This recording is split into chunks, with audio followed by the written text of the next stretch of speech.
So, hello everybody.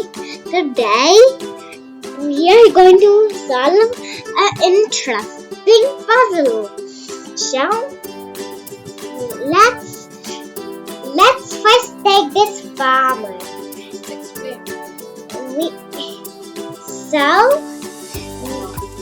There's a farmer, there's a goat, there's a fox, and there are 2 carrots. They all need to cross this little boat and reach the other side. So first the goat and the farmer will cross. The condition is 2 things. If you take the goat and the carrot first, then the goat will eat all the carrots.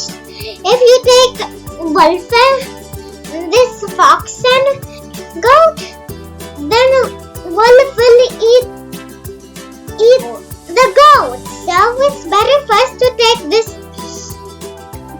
the goat. Then we should take the carrots. But now let's take this goat back. Now take this wolf there. Wolf is not going to eat carrots. Now the goat, now they all have reached safely. So this is how you can solve it.